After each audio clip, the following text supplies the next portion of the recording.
નમસ્કાર દર્શક મિત્રો, ક્રાઇમ રિપોર્ટર્સ ટીવી ન્યૂઝમાં આપનું સ્વાગત છે। કોંગ્રેસના નેતા રાહુલ ગાંધીએ લોકસભામાં હિન્દુઓ અંગે આપેલા નિવેદનને લઈને ભરૂચના નેત્રંગ પોલીસ મથકમાં તેમની વિરુદ્ધ અરજી આપવામાં આવી।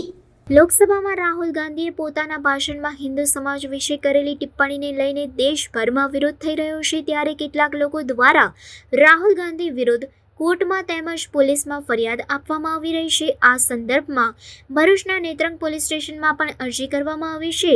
એડવોકેટ સ્નેહલ પટેલે લેખિતમાં અરજી કરી રાહુલ ગાંધી 120 કરોડ હિન્દુઓની માફી માંગે અને તેના વિરુદ્ધ કડક કાર્યવાહી થાય તથા કાયદેસરનો ગુનો નોંધવામાં આવે એવી માંગ કરવામાં આવી છે।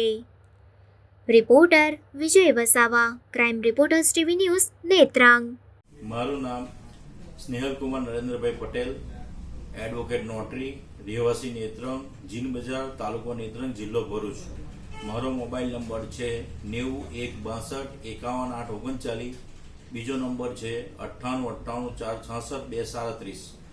આજ રોજ નેત્રંગ પોલીસ સ્ટેશનમાં મેં રાહુલ ગાંધી વિરુદ્ધ જે 1/7/2024 રોજ જે હિન્દુ વિરુદ્ધ શબ્દ ઉચ્ચારણ કરેલ છે કે હિન્દુ 24 કલાક હિંસા કરે છે, અસત્ય બોલે છે, નફરત ફેલાવે છે, એ બાબતનો 120 કરોડ હિન્દુઓની લાગણી દુભાઈ છે। તેની સાથે મારી પણ લાગણી દુભાઈ છે, જેથી કરીને આજ રોજ નેત્રંગ પોલીસ સ્ટેશનમાં મેં પોલીસ સ્ટેશનમાં ફરિયાદ આપેલ છે, જેની નકલ ઉપરોક્ત ડીએસપી, આઈજી, ગૃહમંત્રીશ્રી, મુખ્યમંત્રીશ્રીને નકલ પહોંચાડીશું અને એની સાથે આ ફરિયાદમાં વિડીયો 1/7/2024 જે સંસદ ભવનમાં બોલેલો વિડીયો પણ અમારી પાસે રેકોર્ડિંગ છે, જરૂર પડશે તો અમે રજૂ કરીશું।